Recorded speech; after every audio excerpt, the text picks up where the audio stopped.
Hey guys, tonight we slide into a time before chocolate was sweet, before it filled candy wrappers and Valentine's boxes.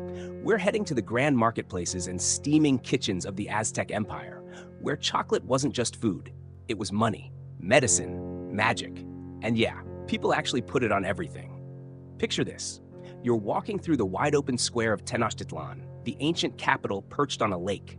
It's noisy, chaotic in the best way, with vendors shouting, birds fluttering in cages, and the smell, oh, the smell of grilled corn, roasted chilies, and something rich and dark bubbling in a clay pot. That scent? Chocolate. Sort of. Not the kind you're used to. It's spicy, almost smoky, and very much not sweet. You step past a stall where a woman grinds cacao beans on a flat stone, the metat, her arms moving rhythmically like she's been doing it since childhood.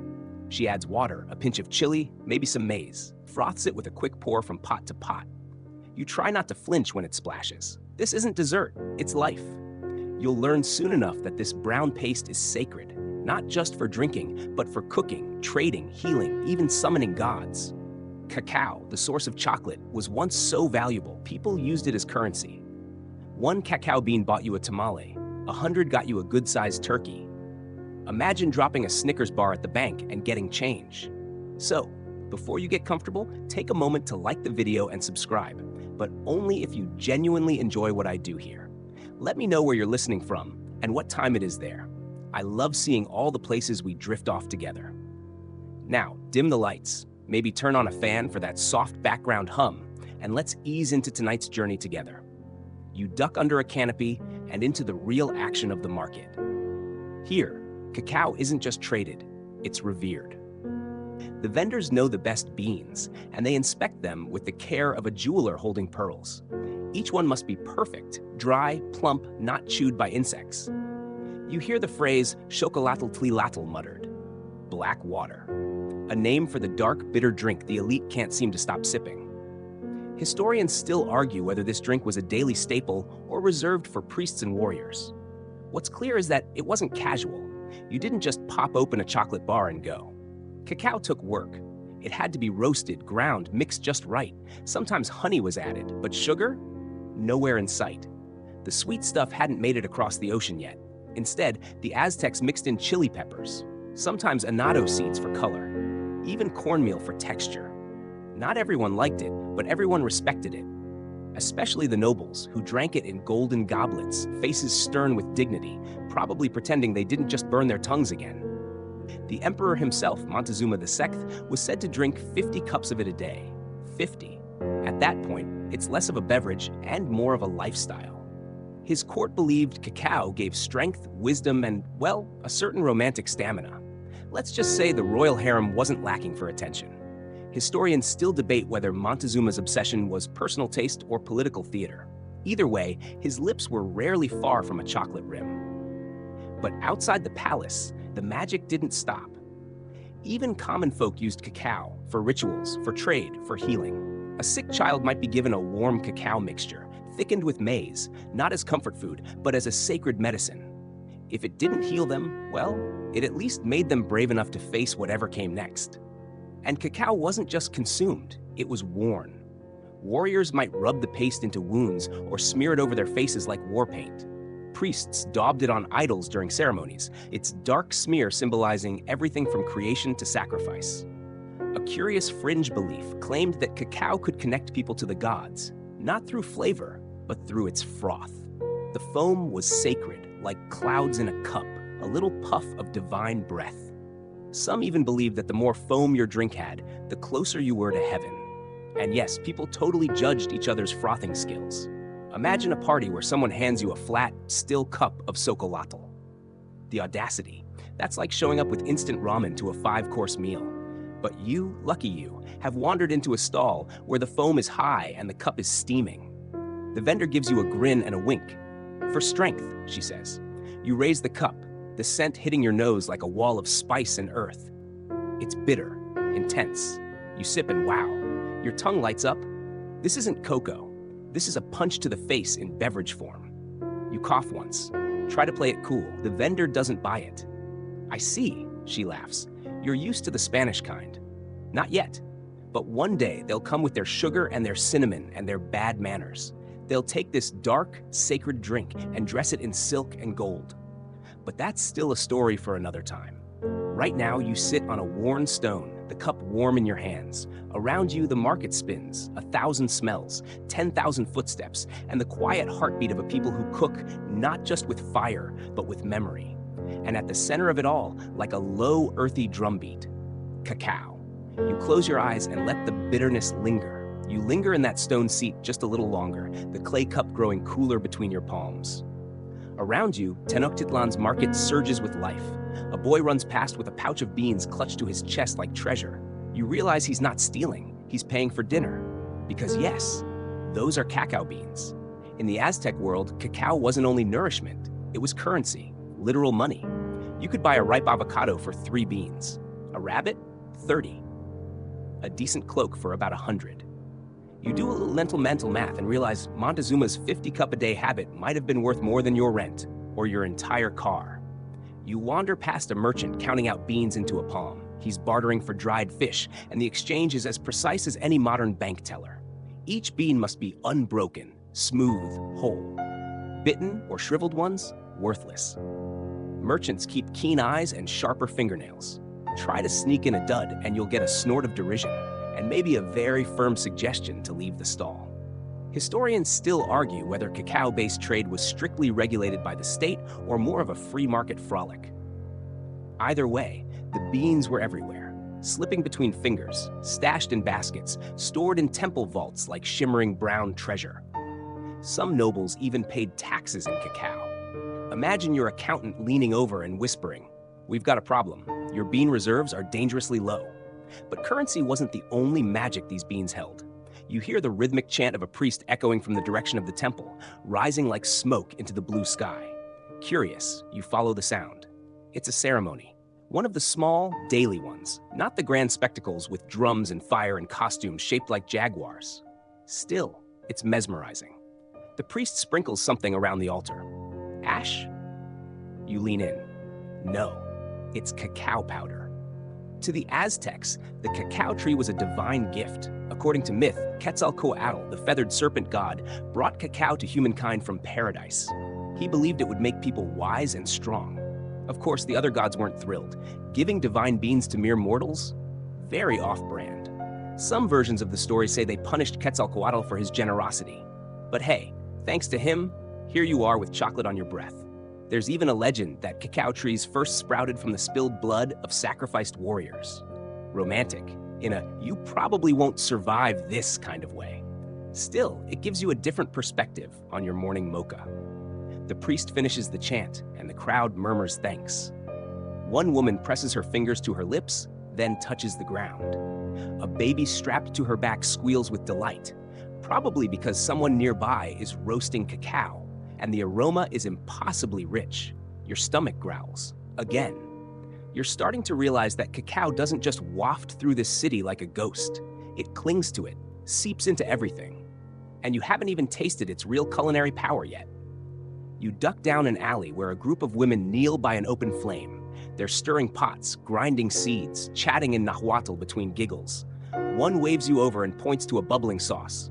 It's dark, almost black, with flecks of red and gold. You recognize the smell, cacao, but mixed with chilies, tomatoes, garlic, and something nutty.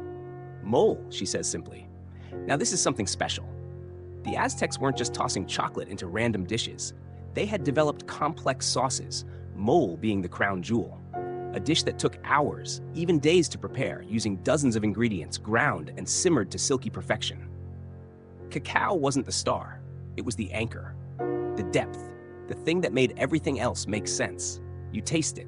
The heat hits first, sharp and bold. Then the earthiness of the cacao swirls in, smoky, a little bitter, grounding. And somehow it works. It's not candy. It's not comfort. It's bold, primal, electric. Historians still debate whether mole as we know it today even existed in the Aztec era, or if it evolved slowly over centuries, blending native and Spanish flavors. But the roots are undeniably here, in these bustling kitchens and clay pots and slow, sacred movements. As you eat, a woman beside you hums a lullaby to a toddler picking cow shells out of the dirt. She sings about a hummingbird in a garden, and in the background, someone laughs over a spilled drink.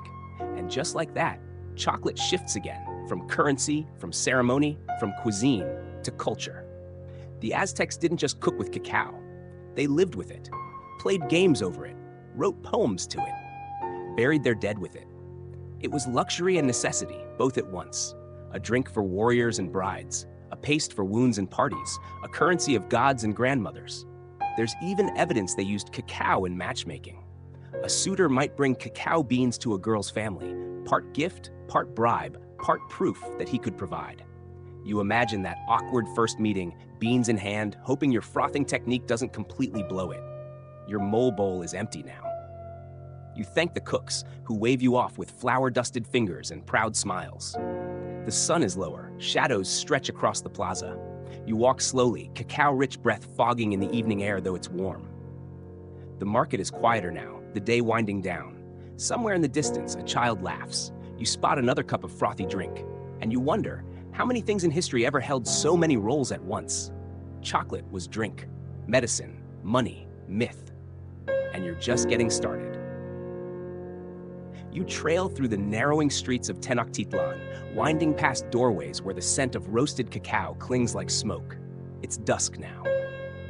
The last threads of sun glint off the lake, and the air is full of food and fire, and that sleepy golden glow that always makes you feel like something important just happened, or is about to. You duck into a quiet courtyard, where an elder sits cross-legged on a mat, surrounded by bowls. One contains dried cacao beans, another frothy liquid. The last is filled with a deep red paste, sticky and strange. He beckons you closer. No words, just a look that says, yes, you belong here. You kneel, and he dips a stick into the paste, then draws a symbol on the ground. A jaguar, then a flower, then a serpent. This, he finally says in Nahuatl, is for seeing. He's talking about divination. Now, chocolate as psychic tool? That's not in your grocery store aisle. But here, cacao was believed to open pathways between worlds. Shamans and healers drank potent brews, thicker, darker, more bitter than anything served to warriors or kings. Mixed with hallucinogenic plants, cacao became the vessel, the bridge. Historians still argue whether this practice was widespread or reserved for specific ceremonies. Some suggest only the high priests and most powerful Tizitl, those Aztec medicine people, used it this way. Others believe it was a more common form of dream walking, practiced in quiet corners of rural villages. You sip the liquid offered to you. Don't worry, this one's tame. No mushrooms or mystery herbs. Just pure cacao, bitter and biting, like it's trying to remind you it was once a wild tree before it was ever wrapped in foil and stuffed in a vending machine. The elder gestures again, this time to the stars emerging above the courtyard. They used to sing to us, he murmurs. The cacao helped us listen. It's easy to believe him. The night has a hum now, not quite music, but not silence either. Just possibility. You thank the man and rise, walking with a new kind of attention. You notice things now, the way cacao husks crunch underfoot, the way the scent clings to your clothes, the little altars at every door. They're simple but telling, a flower, a few beans, a bit of food. Offerings, small ones, but sincere. You're in a place where even the leftovers carry meaning. On the corner, a group of children plays patoli, a kind of board game, Aztec style. You pause to watch. They flick black and red stones across a cross-shaped mat painted with symbols. Every time one wins, they get a reward. Not candy, but, you guessed it, cacao beans. You laugh, because apparently even ancient kids played for chocolate. It hits you, again and again. Chocolate was everywhere, yet sacred. A contradiction that somehow worked. There were feasts and games and simple snacks made of ground cacao, honey, and amaranth, like little proto-energy bars. But there was also reverence. Always. Even in death. As you round a temple wall, you see a small funeral procession. Nothing extravagant, just family and friends walking silently with a bundle wrapped in cotton. A few sobs, a few prayers, and nestled into the folds of cloth just visible in the fading light, a small handful of cacao beans. You remember the myth of the blood-borne cacao tree. You wonder if the beans are a farewell gift or something more practical. After all, in a world where cacao is money, why wouldn't you send a loved one into the afterlife with pocket change? Historians still debate whether these funeral practices were uniform across Aztec society or reserved for elites. But the idea remains. Cacao was part of life, and life didn't stop with death. The procession disappears into the temple, and you drift toward a nearby home, Stone walls, thatched roof, warm light spilling out the doorway. A woman invites you in without hesitation. Inside, the air is thick with the scent of masa, chili, and, of course, cacao. She's making tamales. Not the kind you know, though. These are savory, filled with turkey, squash seeds, and a chocolate chili sauce so rich it almost makes you dizzy. You help fold the corn husks. She laughs at your clumsy fingers. Her daughter offers you a tiny tamale shaped like a bird. It's adorable and spicy enough to knock out a small dragon. You're grateful for the cool, bitter drink she gives you after, and also a little alarmed when her husband explains that the cacao in the drink was ground on a stone passed down through 5 generations. Still works better than any blender, he jokes. He's not wrong. The texture is perfect, grainy but smooth, thick but not heavy. There's craftsmanship in this, love too. And just when you think the night can't get any more chocolate-soaked, someone pulls out an instrument, a flute, then another, a drum made of stretched deer hide. Music rises, slow and swaying. You're not sure if it's a celebration or a lullaby. You lean back, sipping the last of your drink. The stars are fully out now, and the city sparkles below them like a reflection. You've seen cacao as money, as medicine, as myth, and as memory. But now, as the music flows through the house and the scent of roasted beans clings to the rafters, you realize something else. Chocolate is comfort. It always has been. The next morning arrives not with a blaring alarm or glowing phone screen, but with the gentle hiss of boiling water and the soft rhythm of grinding stone.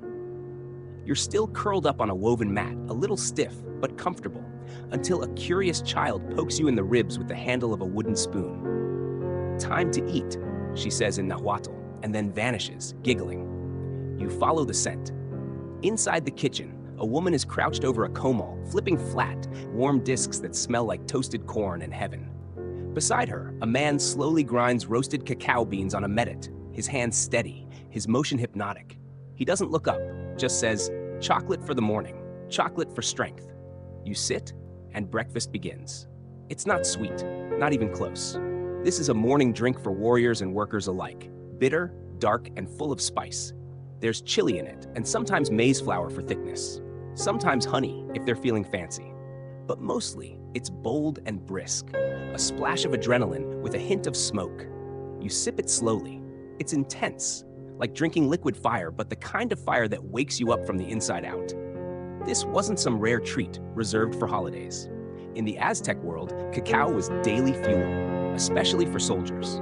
Historians agree that cacao drinks were common in military camps, sometimes carried as dried cakes that could be mixed with water on the go. Quick energy, like an ancient power bar you could drink. Warriors believed it gave them stamina, clarity, maybe even courage. After all, wouldn't you feel braver with a belly full of chocolate and chili? Still, scholars debate the exact recipes. Some say the military brews were especially bitter and spicy, designed to keep fighters sharp. Others believe they were thickened with ground corn to provide more sustenance on long marches. One thing's for sure, Snickers bars were not involved. You stand, stretch, and head toward the training yard. Today, you're shadowing a Telpakkali, the school for young warriors. Picture a mix between high school gym class, military academy, and a bit of light boot camp, with more jaguar skins. A group of boys runs laps around a courtyard, sweat glistening, wooden weapons slapping against their backs. A few pause to drink from shared cups. Yep, cacao again. You glance around and realize there are no water bottles, no sports drinks, just clay jugs and ladles. And yet the energy here, electric.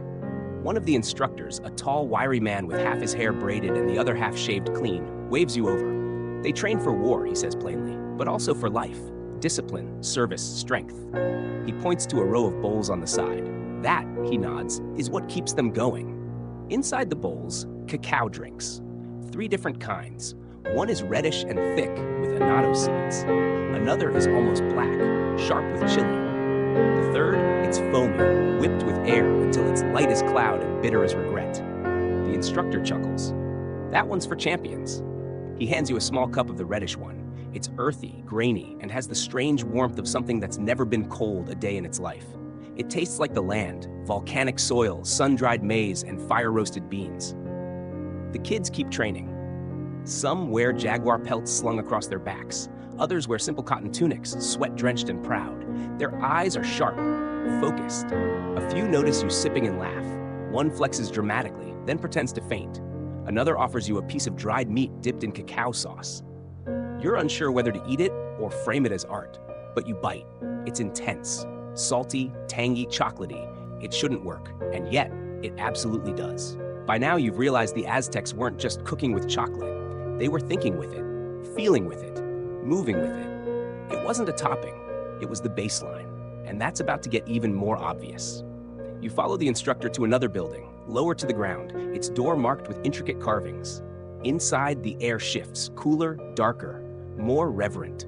This is a temple school for priests. And the cacao here? Very different. One bowl contains liquid so dark it absorbs the light. Another holds a pale mixture with ground flower petals. A third smells faintly of tobacco. These are not drinks for energy or strength. These are for ritual, for insight, for invoking the gods. You don't touch them. A young initiate steps forward, chanting quietly, and dips a carved spoon into the pale cacao.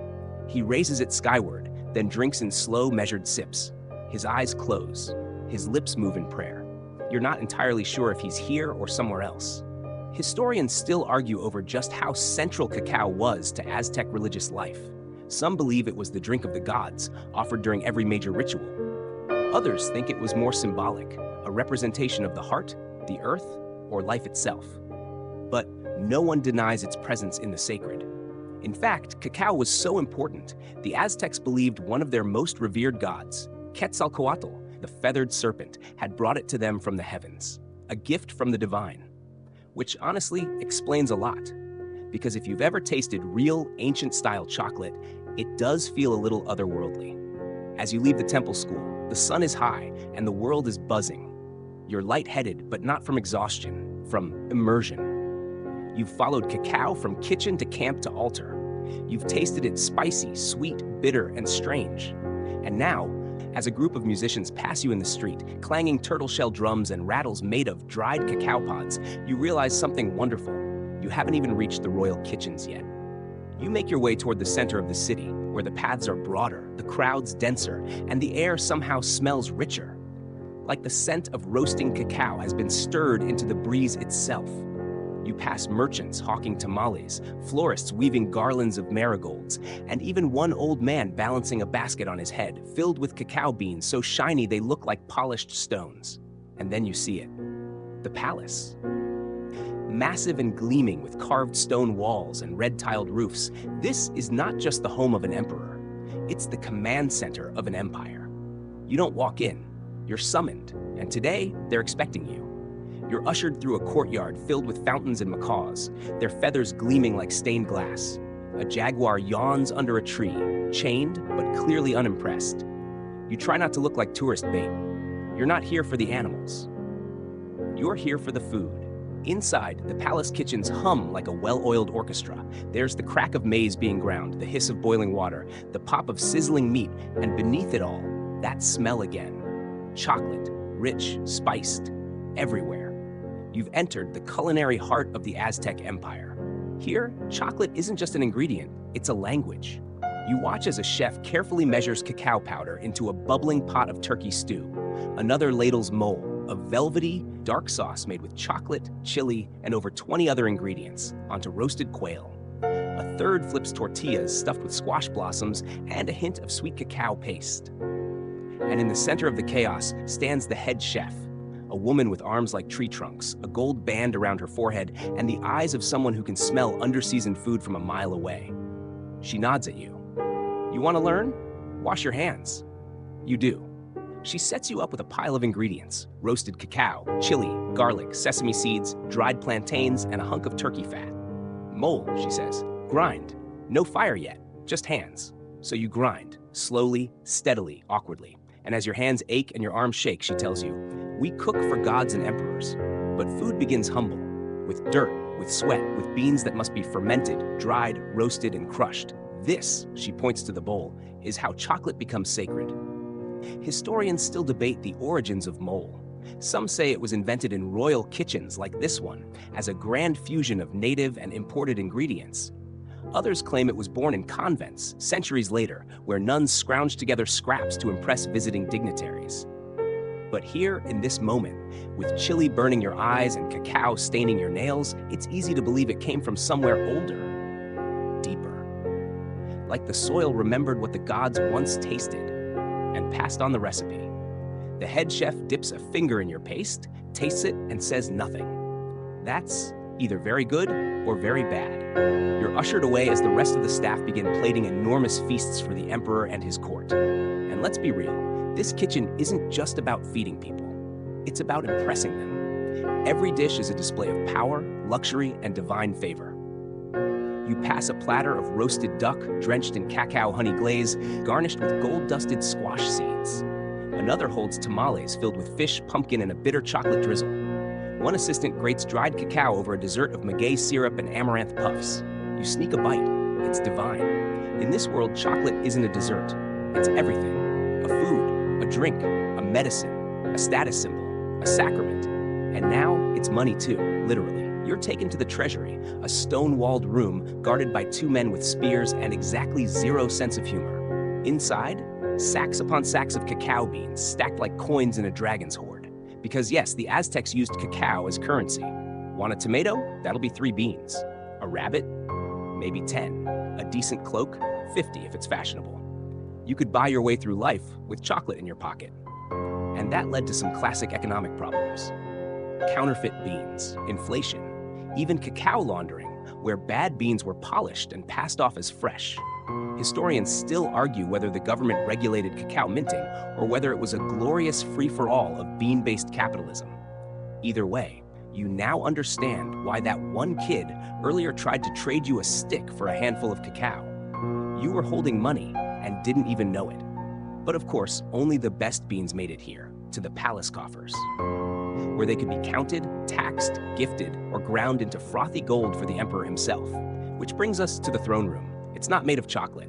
Disappointing, I know, but it smells like it. Because the emperor's court is constantly surrounded by cacao, in offerings, in incense, in drinks carried on golden trays by servants who walk barefoot across flower petals. And there he sits, Montezuma himself, tall, imposing, draped in feathers, jade, and fabrics finer than anything your wardrobe has ever seen. And in his hand, a ceremonial cup carved from obsidian, filled with, of course, liquid chocolate. He doesn't sip it, he savors it. Historians estimate Montezuma drank 40 to 50 cups of cacao per day. Not all in one go, obviously, but still, that's more than most of us manage with coffee. Some scholars say he favored it spiced with chili and colored red to look like blood, because, you know, vibes. Others believe he added honey, vanilla, or even hallucinogenic mushrooms, depending on the ritual. But every version agreed it was thick, powerful, and reserved for those at the very top. You're offered a cup, not Montezuma's personal brew. Don't get greedy. But close enough. It's hot. It's deep. It doesn't taste like dessert. It tastes like history. And as you sip it carefully, because you still have all your dignity and only one tongue, you realize something. This isn't just food. This is architecture, a system, a ritual, a worldview made edible, and you've barely scratched the surface. You set the obsidian cup down slowly, the rich taste of spiced cacao still lingering on your tongue like a whisper from a long-forgotten god. Around you, the emperor's court pulses with ritual and rhythm, like every movement is choreographed by centuries of tradition. Dancers move in slow, spiraling patterns. Musicians pluck bone flutes and rattle seed-filled gourds. Even the servants move like brushstrokes in an enormous painting. You're still thinking about that chocolate, though. Not because it was delicious, though it was, but because it was nothing like what you'd expect. No sugary sweetness, no creamy melt-in-your-mouth stuff. This was bitter, smoky, with a little kick from the chili, like it was meant to wake you up spiritually and slap you across the soul. You begin to notice how cacao doesn't just show up on the emperor's table. It's everywhere. As you move from the palace back into the city, you watch a priest anoint a newborn baby with a thin line of cacao paste across the forehead, a sign of blessing, of protection. Down a narrow alley, a midwife prepares a drink for a woman in labor, a mixture of water, cacao, and crushed flowers. Energy, strength, a little comfort when you're, well, attempting to summon another human into the world. Historians still argue whether this ritual use of cacao was purely medicinal or whether it held spiritual power. maybe even believed to channel divine energy directly into the body. What's clear is it was treated as sacred, not just in temples, but in homes. Not just by rulers, but by mothers and farmers and children and old men with stories in their bones. You pass a small shop where cacao beans are being roasted over a low flame. The smell is overwhelming, in a good way, like every corner of your nose has been hugged. The woman tending the fire catches your eye and gives you a knowing smile. She holds up a steaming clay cup. You take it, obviously. This one is frothy, aggressively so, like someone's gone overboard with a whisk. Turns out the Aztecs didn't just stir their chocolate drinks, they frothed them, pouring the liquid from one vessel to another at a height over and over until a thick, airy foam rose to the top. Why? Because foam was fancy. Foam was divine. The fluffier your cacao, the closer you were to the gods. Or at least, that's what you're telling yourself as you slurp it down like a third grader with a milk mustache. She laughs at your foam stash, hands you a cloth, and sends you on your way. As the day wears on, you start to see a pattern. Cacao isn't just a food or even a luxury. It's a language, a way to communicate status, emotion, power. It's a love letter, a thank you, a threat, a promise, wrapped in beans. You stop at a small market where two men are trading goods. One slaps a small bag of cacao into the other's hand, nods, and walks away with a carved obsidian knife. No receipts, no barcodes, just beans. Elsewhere, a young woman offers a boy a tiny cacao treat, just a nibble, wrapped in a maize leaf. He blushes so hard you're convinced she's basically proposed. You'll be invited to their wedding in 2 months, probably. Romantic gestures aside, there's a darker side to this chocolate-drenched world. You hear whispers of tribute caravans, long lines of conquered peoples, forced to carry sacks of cacao to the capital as payment. Some villages, it said, owed thousands of beans every year. Not optional, not negotiable. The Aztec Empire was built on tribute, and cacao was one of the most valued commodities. Historians still debate whether the heavy reliance on cacao as tribute destabilized regional economies, or if it actually boosted agricultural innovation. What's not debated is how vital it was. No cacao, no empire.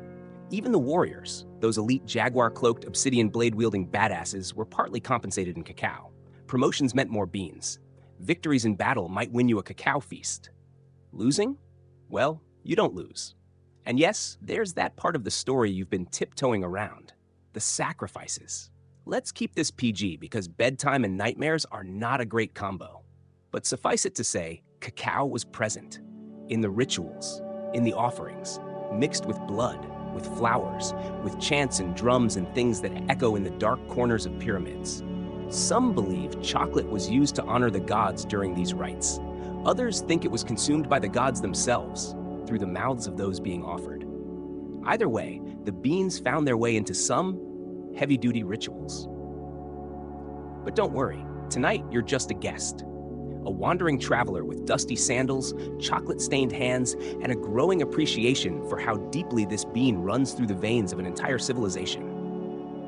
You make your way toward the lake's edge again, where twilight starts painting the water in gold and purple. A child hands you a cup, unfrothed this time. Just simple cacao water, barely sweet, a little gritty. It tastes honest. You sip as you sit on a stone, watching fishermen toss nets, the city humming behind you. Chocolate, in this world, is so much more than a treat. It's a symbol, a sacrifice, a currency, a craving, a memory, a future. And somehow all of that is packed into this small, strange, bitter drink in your hand. You take one more sip. The foam might be gone, but the magic? Still there. You don't even remember falling asleep on that stone bench by the lake. But now, as the early light creeps back across the water, you're stirred by the soft clinking of clay mugs and the rhythmic grinding of stone against stone. You sit up, stretching, and catch the familiar scent again. Roasted cacao, crushed maize, a hint of vanilla, and something spicy. The city's already alive, and so is the chocolate. You wander into a courtyard where two women are preparing breakfast. Not eggs, not toast. A steaming pot of atoli, a maize-based drink that's thick, warm, and surprisingly comforting. And this version, enriched with cacao. You're invited to try some, obviously. It's like drinking a bowl of breakfast pudding, only better. The texture is creamy but slightly grainy, like warm oatmeal in a hug. There's a sweetness, but not from sugar, honey, maybe. And the cacao isn't overwhelming. It's subtle, earthy. a grounding note beneath the maze. Turns out the Aztecs didn't only drink their chocolate in ceremonies or elite banquets. They lived with it. It was part of their daily rhythm, especially among the noble classes. At breakfast, it might be light and warm, mixed with ground corn or chia seeds. Midday, spiced and bitter to jolt your senses. At night, blended with florals, like pochotl or rose, to soothe and slow the pulse. Historians still argue whether this spectrum of cacao use filtered down to the lower classes or stayed primarily among the nobility. Some records suggest cacao drinks were considered too sacred and too expensive for common folk. But archaeological findings hint at a more widespread habit. Maybe not daily, but regular enough to be culturally embedded. Either way, you're here now and someone just handed you another cup. You're not arguing. This one has chili in it. A lot of chili. Your sinuses are clear for the first time in years. You're crying a little. It's fine. As you regain your composure, you start noticing other ingredients. Someone near the grinding stone is adding ground annatto seeds, turning the drink a brilliant reddish orange. Another woman stirs in dried flower petals. A third adds vanilla, actual vanilla, harvested from the orchid vines grown right in the valley. It's like every mug is a potion, a customizable brew. A personal recipe that says, here, this is what I need today. You catch a glimpse of the cacao preparation tools too, the mete and mano, a flat stone and a handheld roller used to grind the roasted beans into paste. It's not an easy process. It takes time, elbow grease, and sometimes help from the kids who love any excuse to get chocolate on their faces. You wonder how many generations have done this exact motion, grinding, stirring, pouring, frothing. It's a ritual, yes, but also a rhythm of life. Then a whisper reaches your ear. Let me show you what chocolate really tastes like. You turn. An old man with bright eyes and a crooked grin beckons you toward a shaded stall. He moves slowly, but with intention, like someone who's carried too many secrets for too long and just now decided to share one. He reveals a hardened cacao disc. You assume it's for drinking, but no, he breaks off a piece and hands it to you like it's a rare jewel. You bite down, and it is intense, bitter, nutty, smoky, a little tangy even. It tastes like history, like earth, like a forgotten recipe found at the bottom of an old scroll. He chuckles at your face. No sugar, he says, patting your shoulder, but your great-great-grandmother would approve. You ask where he learned the recipe. He shrugs. From my grandmother, and she from hers, and maybe one of them stole it from a royal kitchen. He winks. Historians still argue. You spend the rest of the morning following the old man around like a chocolate-scented shadow. He shows you how to temper cacao paste on a cool stone, how to fold in ground maize for thicker brews, and how to infuse it with herbs for different moods. Need focus, he asks. Add tlilxochitl, vanilla. Need to calm the heart? A little sihuapatli flower. Need to scare off bad dreams? Cocoa and red chile. Trust me, you do. And while it's easy to romanticize all this, he reminds you that chocolate was also work. Farming cacao wasn't easy. The trees only grew in the humid lowland regions, often far from the highland capital. That meant long journeys, supply chains, trade routes lined with jaguars, thieves, and annoyed porters. You imagine walking those trails, carrying sacks of beans over your shoulder, each one worth something like gold. Beans that could be exchanged for food, cloth, or even, strangely enough, people. See, cacao beans were used as currency, not metaphorically, literally. A turkey, about 200 beans. A large tomato, 3 beans. A night with a companion? Well, we'll let you guess. And yes, this currency system had its flaws. Counterfeiting was totally a thing. Some people would hollow out beans and fill them with dirt. Others glued fake ones together from crushed husks, like ancient chocolate fraud rings. Sweet, shady business. But it worked. It kept markets flowing. It bound communities. It gave value to a plant that was more than just food. It was identity, status, ritual, and comfort, all rolled into one bitter little bean. You take one last walk through the market, watching the crowds ebb and flow like cacao foam in a stone cup. Children chase each other between stalls. Vendors shout over the noise. The smell of chocolate clings to the air like a slow lullaby.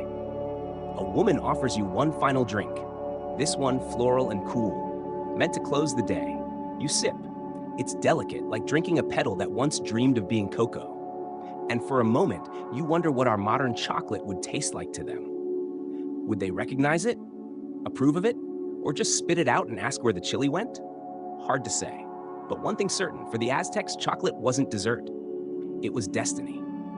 You're not sure how long you sit there, swirling the last of your floral cacao drink in the cup, but the shadows have stretched long by the time you rise again. The sun dips toward the horizon, casting a golden glow over the marketplace, and the air grows cooler. But you're not done yet. There's one more thing you're curious about. How on earth did the Aztecs cook with chocolate?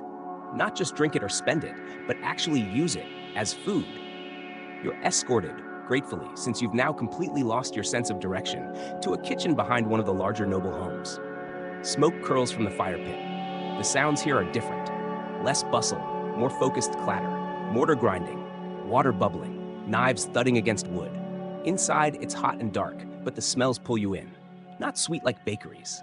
This is spicy, rich, savory, layered in a way you never expected. A young cook waves you over. She's slicing dried chilies, her fingers stained deep red. Beside her, someone stirs a pot that smells like dreams and fire had a baby. Mole? She says. You blink. The mole? The one with like 30 ingredients? The one you tried to make once from a YouTube recipe and ended up crying in front of the stove? She laughs at your face. Not that kind of crying, good kind.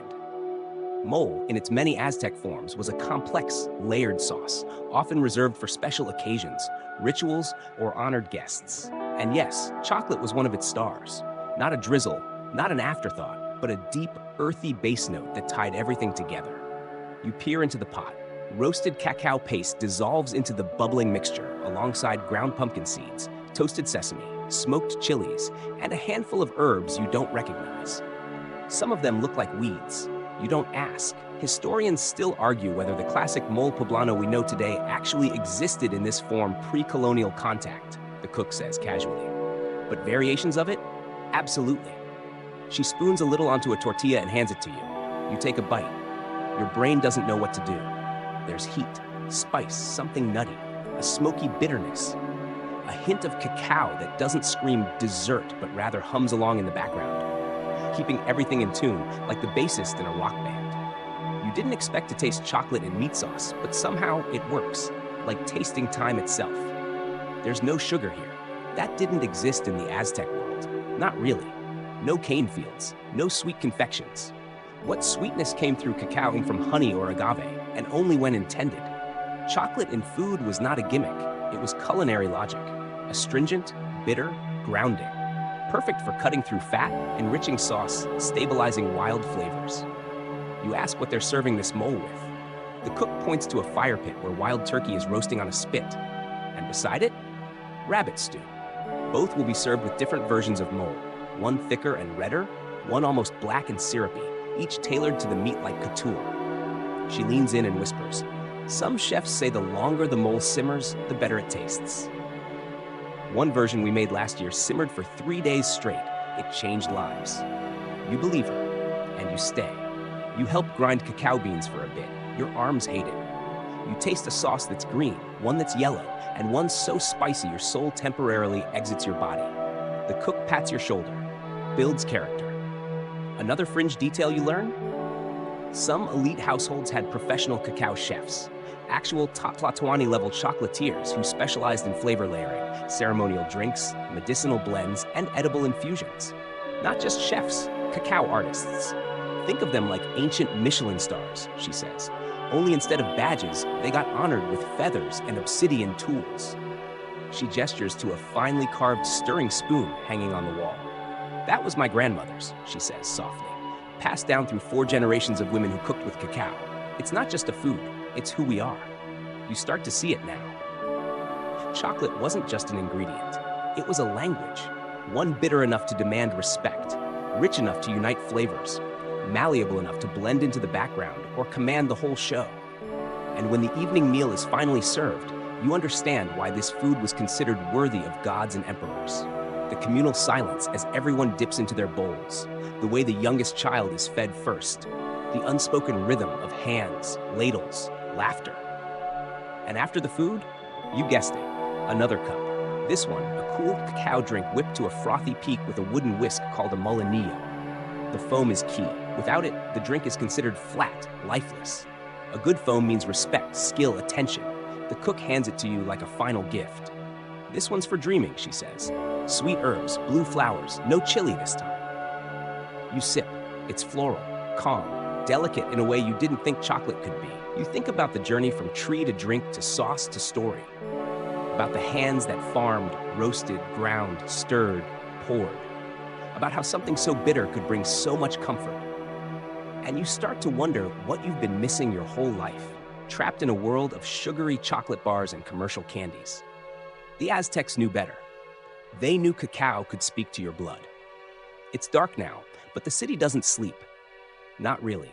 Not when there are offerings to make, rituals to complete, fires to stoke, and yes, more chocolate to prepare.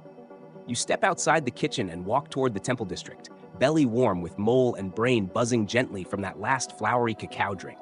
A breeze brushes your face, and somewhere behind you, someone is still grinding beans. But what about the ceremonies? You've heard whispers. Chocolate used not just in food or drink, but in rituals, sacrifices, sacred rites. That's the part they don't teach in candy commercials, right?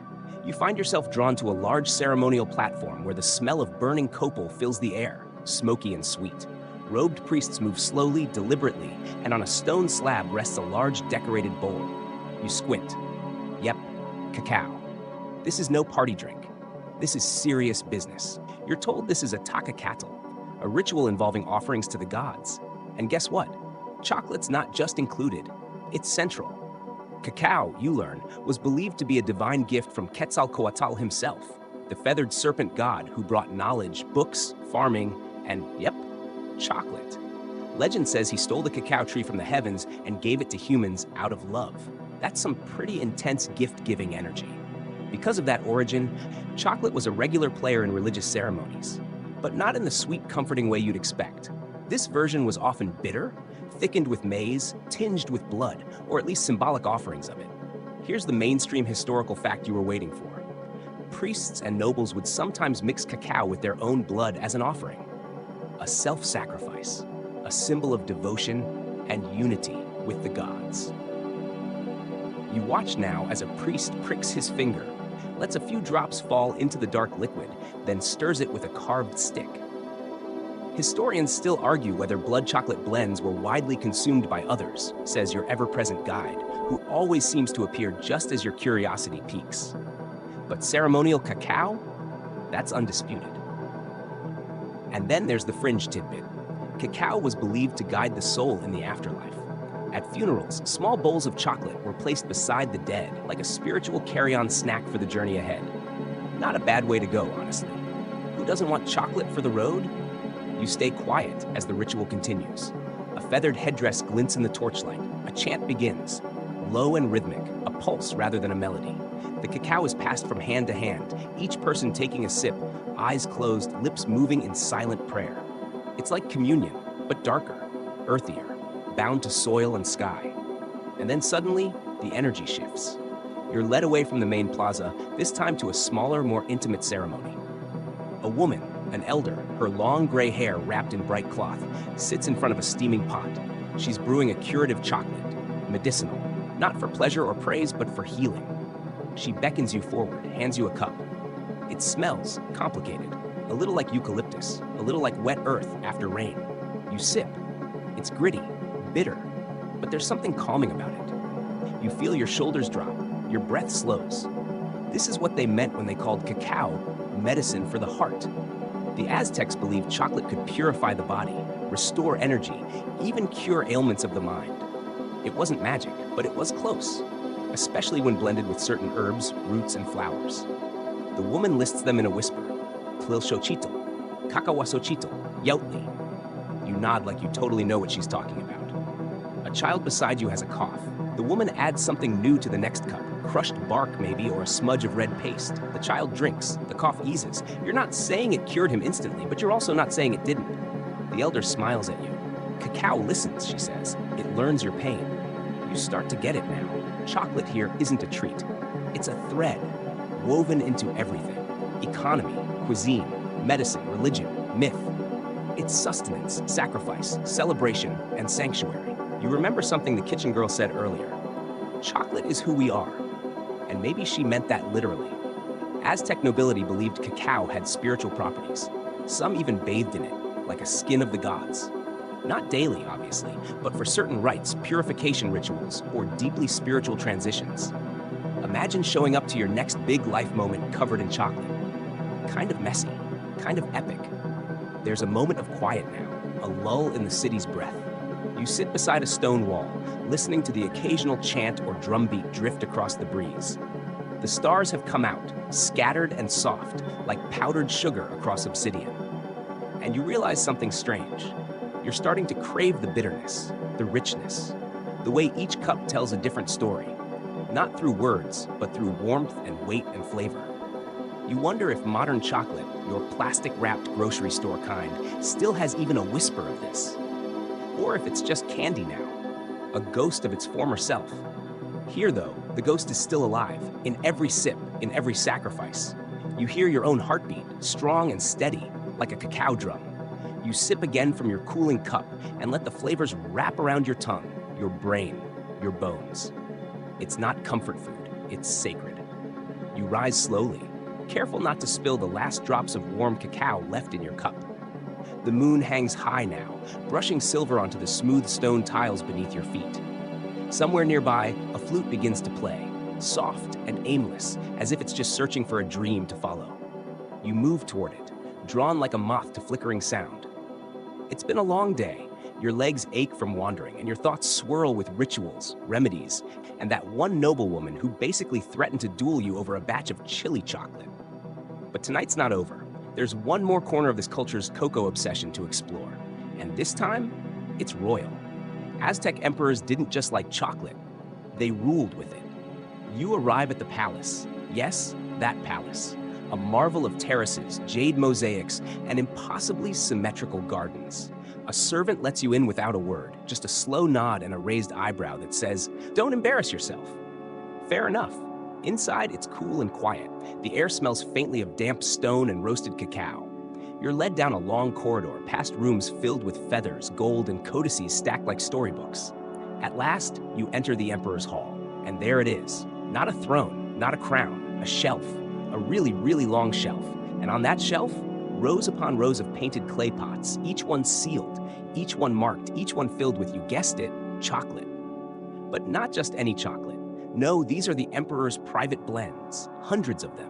One spiced with ground chilies and rose petals, another with crushed vanilla orchid pods and honeyed maize. One smells like tobacco and lightning, one smells like regret and possibly mushrooms.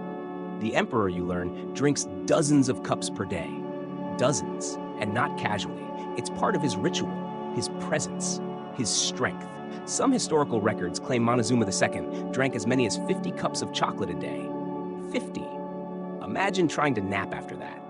Historians still argue whether that number is exaggerated, but the point remains, chocolate wasn't just a treat.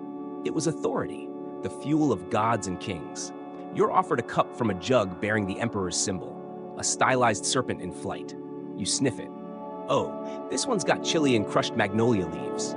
You take a sip, and it's like being punched in the soul and hugged at the same time. You don't cough, not this time. Progress. The court scribe wanders over, probably on a cocoa break himself, and starts chatting. He tells you how cacao beans weren't just ingredients, they were currency. Real, legal, highly sniffable money. Mainstream fact time. A single cacao bean could buy you a tomato. 10? A rabbit. 100? A solid night out, or a rather shady haircut. It's not just delicious, it's liquid assets, literally. Imagine if your chocolate bar was also a $20 bill. The scribe laughs, sipping from a ceramic goblet that probably costs more than your rent.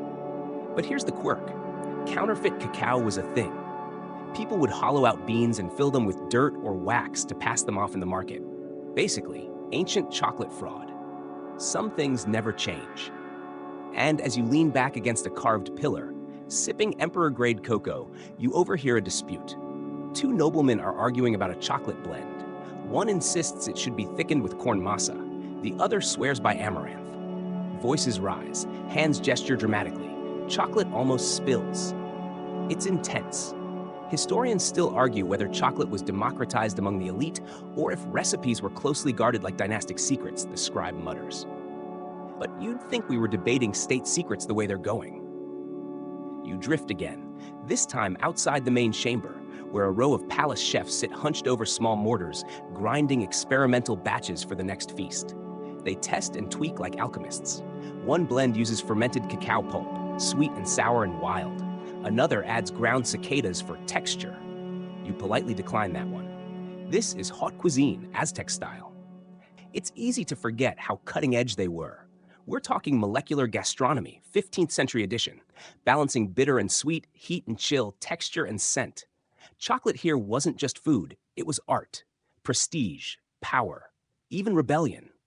You ask a cook how recipes were passed down. He shrugs. Some families guard them like treasure, others write them into poems.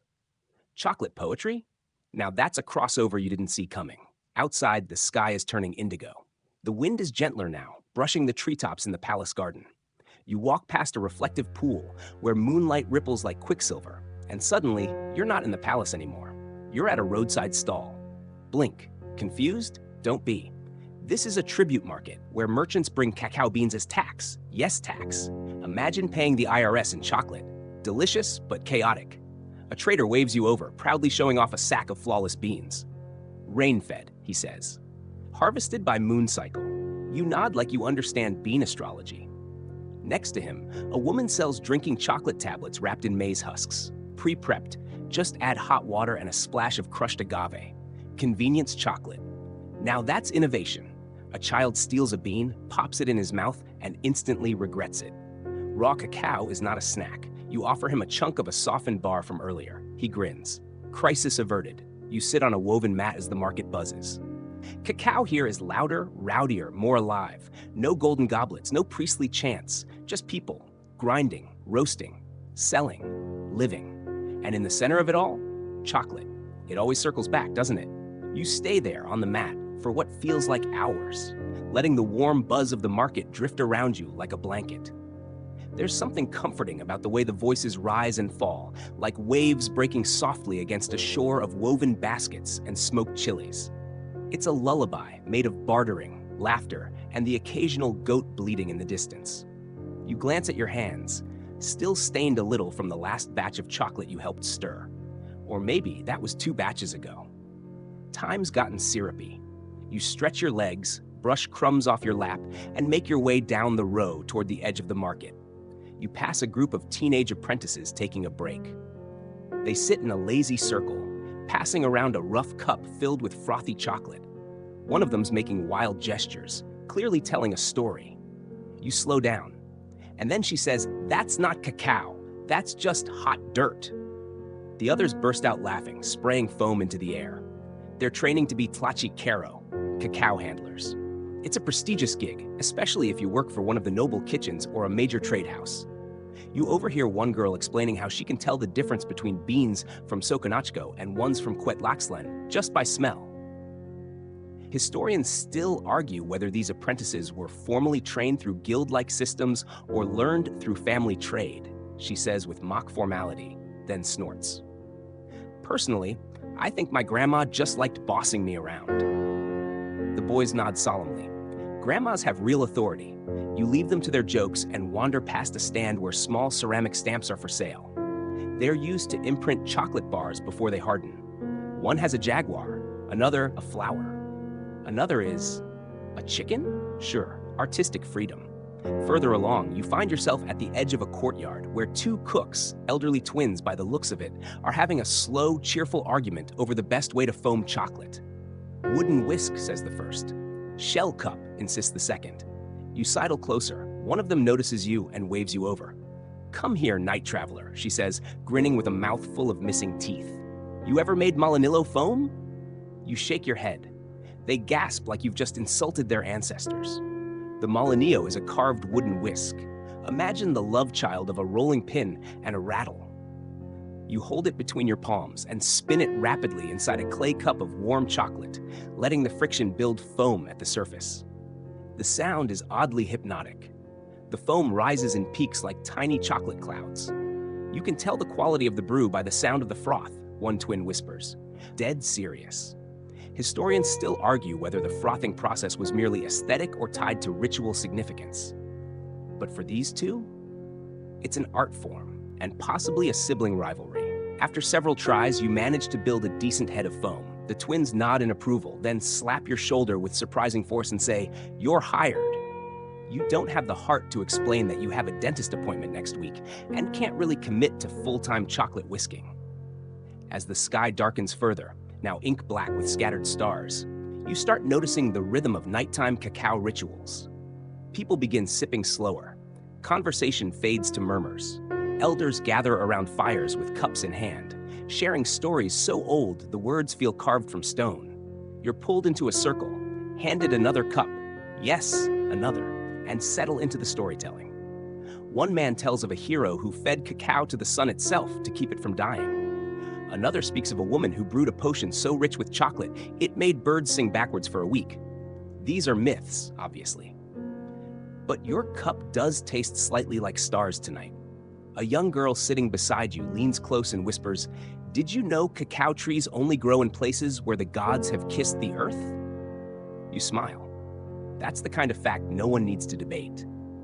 Still, you remember that scholars have noted the spiritual geography of cacao-growing regions.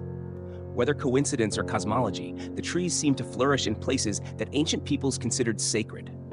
Places where rituals were performed, where offerings were made, where lightning struck more often than chance could explain. Maybe that's why the drink still feels a little electric. The fire crackles. Your bones ache gently. Someone sings, a quiet melody with no words, just breath and warmth and memory. You close your eyes for a moment. When you open them, you're somewhere new again.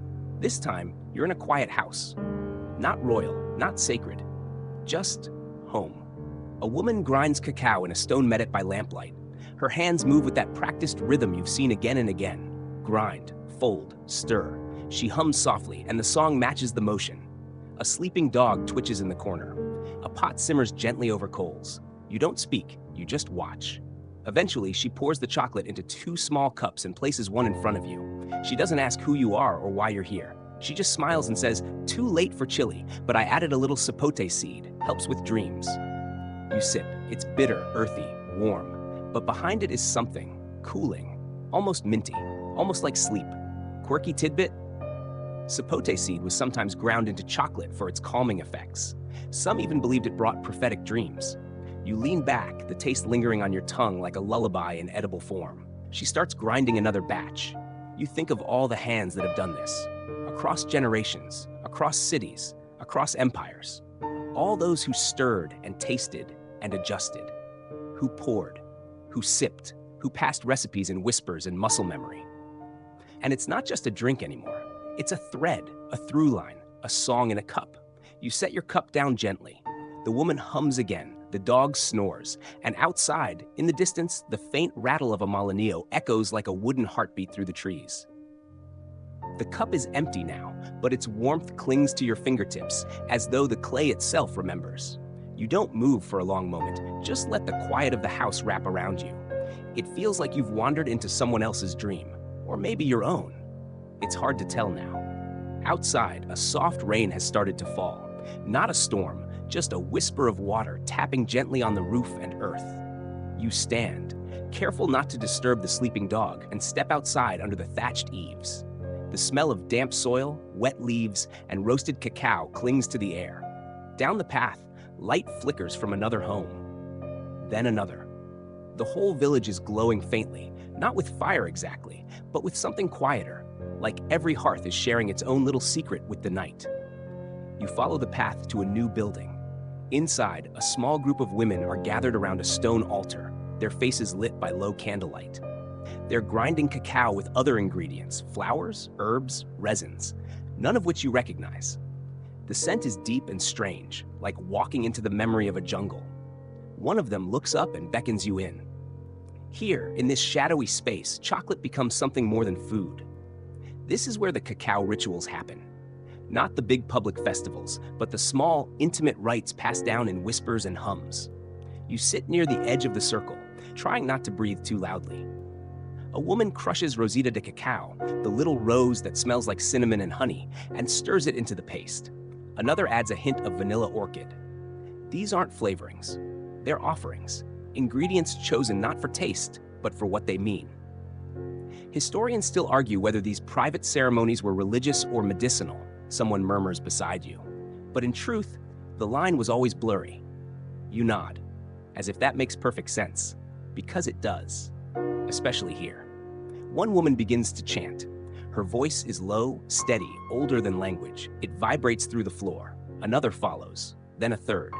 The sound builds like mist rising from wet stones. This isn't a performance, it's a calling, not to an audience, but to something deeper, ancestral perhaps, or elemental.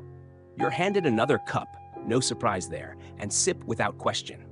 The chocolate is bitter, yes, but beneath that, floral notes bloom. You taste petals, wood, a trace of ash. It's not meant to be delicious, it's meant to be remembered. Someone begins to drum softly, the rhythm matching your heartbeat, or maybe it's the other way around. You close your eyes. Now you're in a temple, not one you've walked through before. This one is older. The walls are carved with scenes of cacao trees bearing fruit. Warriors offer beans to jaguar priests. Flames rise from bowls filled with frothy chocolate. You can almost hear it sizzling. You walk past a line of statues, figures holding cacao pods like treasures. One is smiling, another is weeping. A third seems to be whispering your name. You keep going. In the center of the chamber, there's a stone table with dried cacao pods arranged in a circle. You recognize some of them. Teeny criollo, squat forastero, rare hybrids with streaked skin. They look fossilized, revered. A priest stands there, or maybe a cook. Hard to tell anymore. He grinds the pods slowly, reverently, placing the powder in a small bowl of water. He stirs with a stick carved like a serpent, adds a drop of something gold, and then a single red feather. You want to ask what it means, but your voice won't work here. So instead, you watch as he raises the bowl to the sky, and the ceiling opens into stars. Historians have long debated the role of cacao in sacrifice, not the bloody kind, but symbolic. Offerings of chocolate, made to gods of rain and fertility, were as central to ritual life as any blade. More so, in some places. And maybe what you're seeing isn't literal. Maybe this is a memory someone left behind in the stone, or a story chocolate wanted you to taste. Because when the bowl tips and the liquid flows, you don't hear it splash. You hear laughter. You're in a kitchen again. The illusion fades like breath on glass, and you're back in the quiet house with the sleeping dog and the soft rain. The woman from before is gone, but the cup's still warm, and so is the floor, so is your chest. You step outside again, and this time, the whole village is silent. The candles have burned low. The rain has stopped. You walk past the garden, past a grove of cacao trees. Their leaves shimmer in the moonlight, slick with dew. The pods hang low and full. You reach out and touch one. Soft, warm, alive, like it's breathing. Quirky fact: cacao trees only produce their fruit if pollinated by tiny midges, the same flies people usually swat away. Without them, there would be no chocolate. There's a lesson in that. Something about overlooked helpers. Something about patience. You keep walking, barefoot now, through the grove. The earth is springy, almost spongy beneath you. The air smells of moss and bark and faint citrus. Insects sing in the trees. You come to a clearing where a woman sits under a woven canopy, weaving palm fronds into a mat. Beside her is a clay pot with steam rising from it. She doesn't look up. Without a word, she ladles you a cup of thick, dark chocolate. This one has no foam, no spice, just the taste of the bean itself, roasted, ground, and warmed with water. She finally glances your way and says, "This one's for dreaming." You sip. It's unlike the others, deeper, calmer, not sweet, not bitter, just there, like the space between thoughts, the beat between heartbeats. The mat she weaves looks like it might be for you. You sit beside her and help fold the edges. She begins to hum again, and before you realize it, your fingers slow, your eyes drift, and everything begins to soften. You wake, not suddenly, not all at once, but slowly, like honey easing down the side of a bowl. You're still in the clearing, though the woman has gone. The woven mat lies beneath you, warm from where your body pressed into it. The clay pot is empty, a faint ring of chocolate clinging to its bottom like a memory. The trees overhead rustle softly, filtering the early morning light. You sit up, rubbing your eyes. The air smells different now, lighter, crisper, with a whisper of smoke carried on the breeze. Somewhere close by, someone is starting a fire. As you make your way back through the grove, the village begins to stir. A child's laugh tumbles through the air. A rooster crows, not once, but twice, as if trying to make a point.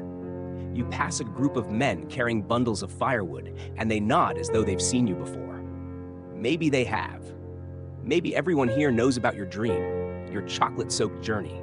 No one asks. No one needs to. Back at the center of the village, a new kind of rhythm pulses in the air. You follow it to a large open structure where cooks are preparing breakfast. But this isn't your average scramble and toast situation. No, this is Aztec cuisine in all its blazing, fragrant glory.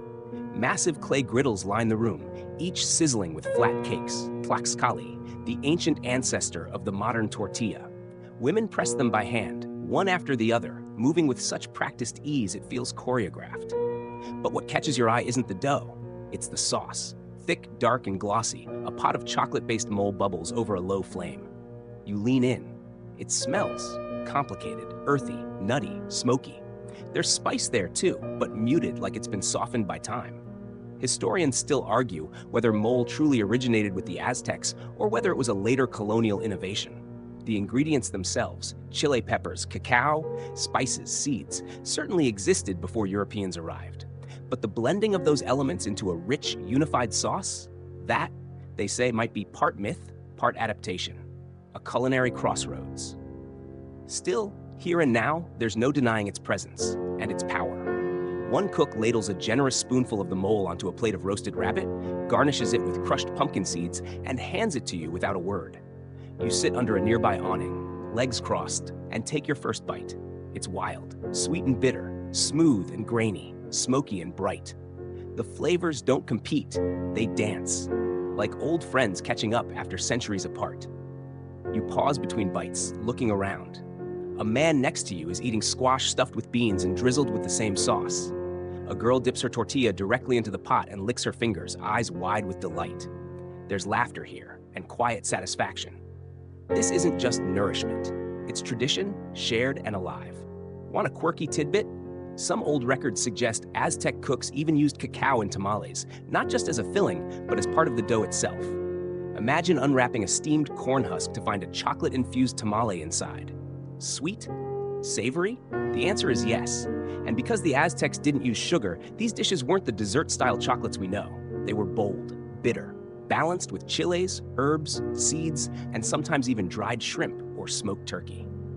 Food as story, food as spell. You wander over to another stall where a young boy stirs a drink with a long wooden stick, back and forth, until a thick foam forms on top. You recognize it now, the frothy chocolatl that started this whole adventure. But this version is different, less ceremonial, more casual. He pours it into a simple clay cup and hands it to you.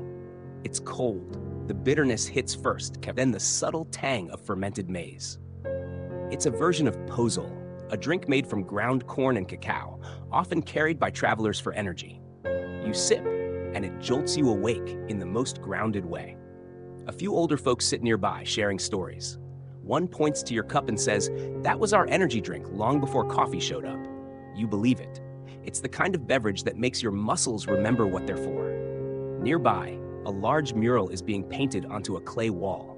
A woman dips her brush into natural pigments, charcoal black, clay red, leaf green, and brings to life a scene of an Aztec banquet.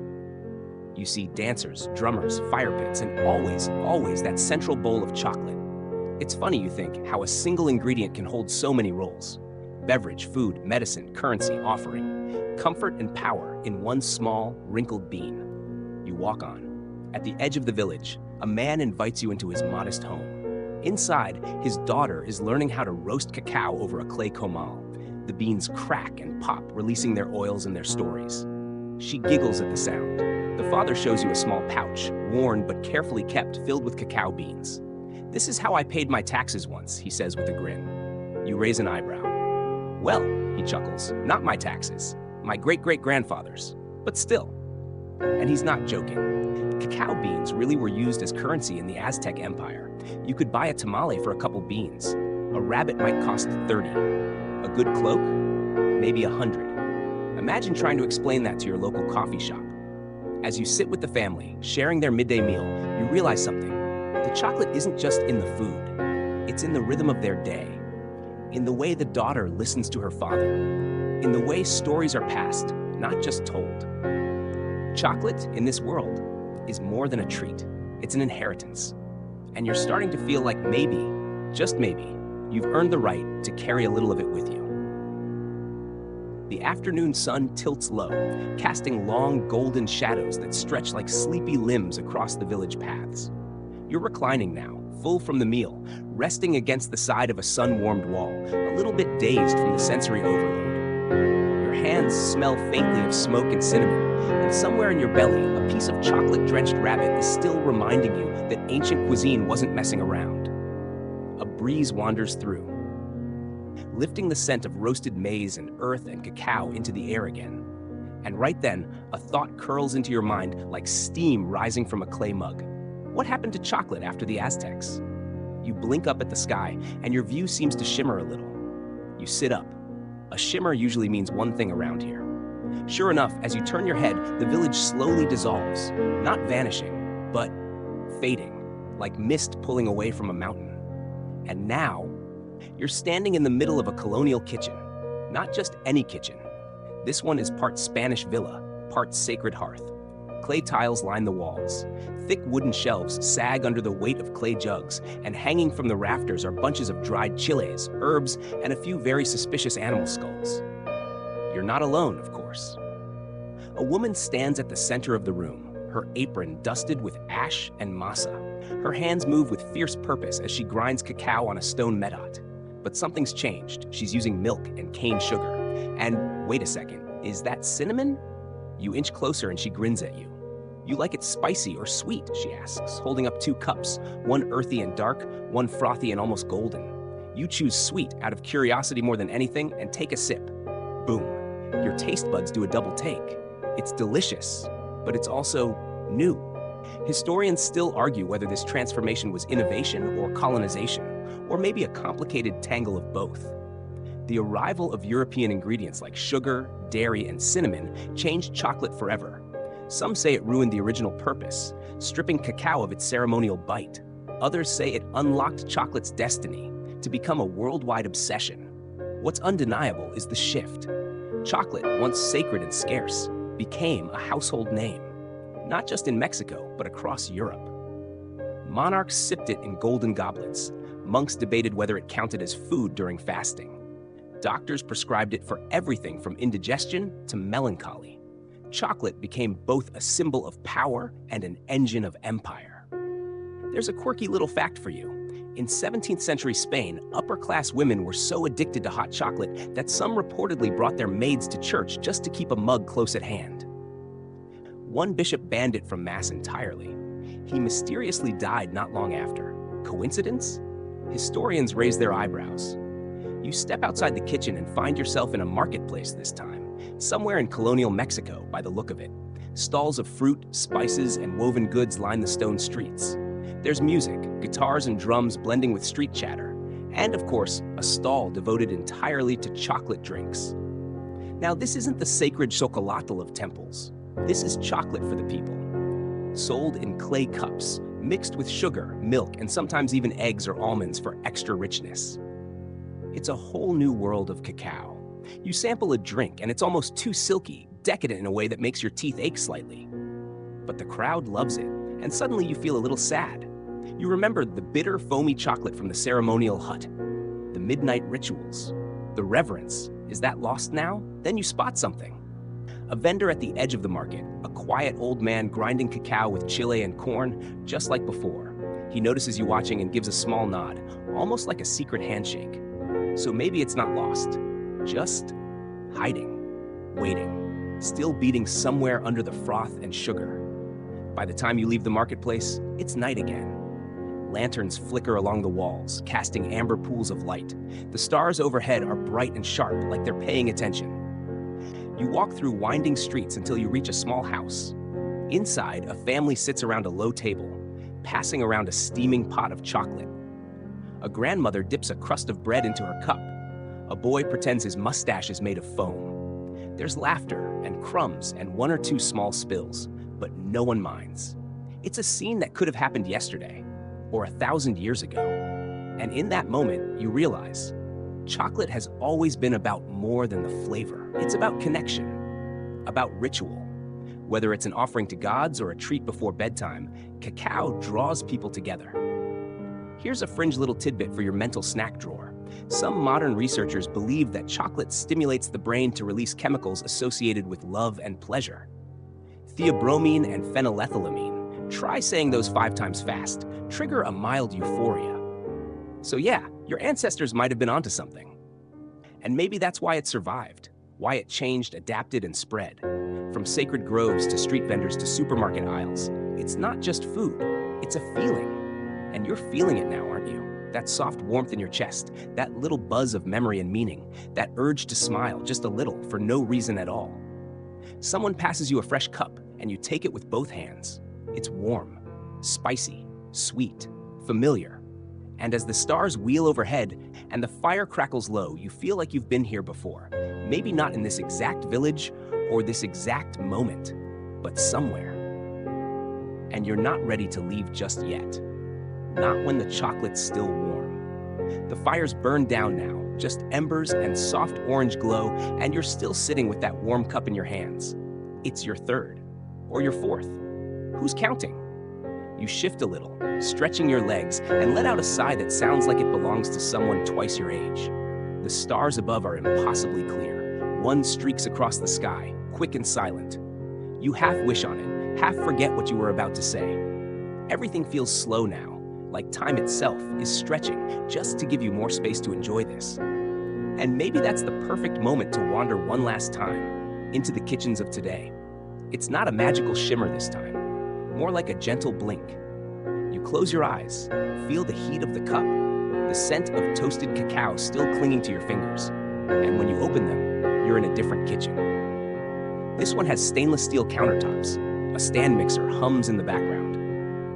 There's a chocolate tempering machine gleaming beside jars of sea salt, dried raspberries, and cardamom. Someone in a white apron is swirling glossy melted chocolate into delicate molds shaped like tiny cacao pods. A sprinkle of chili flakes goes into one, sea salt on another. And you know exactly what this is, a modern artisan chocolate workshop. You walk closer.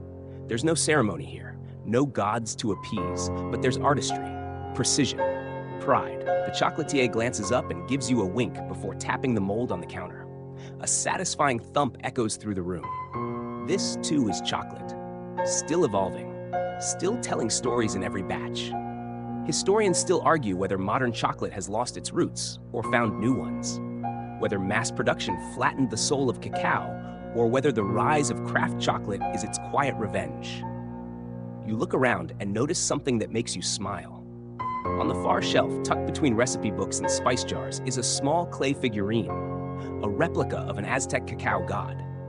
It's watching over the kitchen like an ancient, amused supervisor. Full circle, and you begin to remember all the steps that got us here. Every bitter sip, every sacred offering, every street vendor stirring their own legacy into the pot. Here's a quirky modern tidbit for you.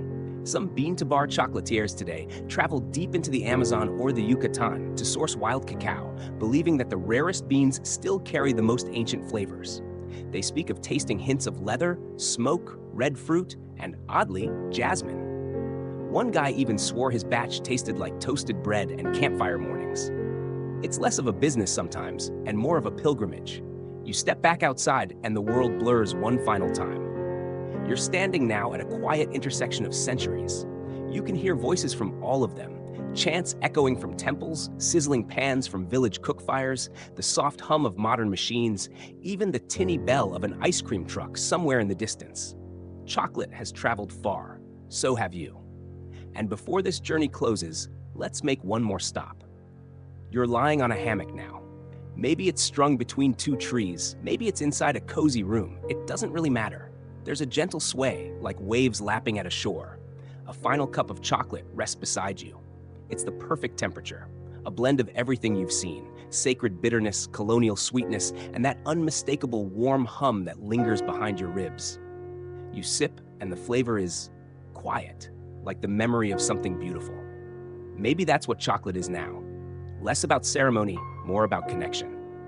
Not just who you are, but who came before you. Who stirred the first pots, who whispered to the gods, who laughed at the dinner table with a chocolate mustache and crumbs on their shirt. It's all there, in every bite. And now, you let yourself drift. The hammock sways, the stars breathe. Somewhere, someone is roasting cacao beans. Somewhere else, a child is dipping fruit into melted chocolate and grinning like they've unlocked the universe. And you? You're exactly where you need to be. Wrapped in story, wrapped in warmth, wrapped in the soft, sweet, slightly spicy embrace of one of humanity's oldest pleasures. Now, let's let it all go. The fire has faded into cinders. The last mug of chocolate sits half empty, still warm enough to scent the room. You sink deeper into your blanket, your breath matching the rhythm of the dark. Each inhale brings in the ancient air of the jungle. Each exhale lets it drift away, replaced by stillness. You're not in the marketplace anymore, or the village, or the kitchen. You're floating in memory, soft, velvety memory of flavors and footsteps long since faded. The roads behind you are quiet now, covered in starlight and stories. The gods have turned in. The cooks have set down their spoons. Even the beans are sleeping, nestled in burlap sacks, waiting for tomorrow's fire. Let your shoulders melt. Let your eyes flutter. There's nothing else to do. No more cups to sip, no more jokes to giggle at, just the hush of chocolate-scented dreams. Maybe tomorrow, you'll make your own. Maybe not. That's the beauty of it. For now, all you need is this breath and the next. You did great tonight. Rest easy. You've traveled through time, danced with gods, and tasted the soul of a civilization. Now close your eyes. The stars are watching. The stories are resting. And you? You are home. Sweet dreams.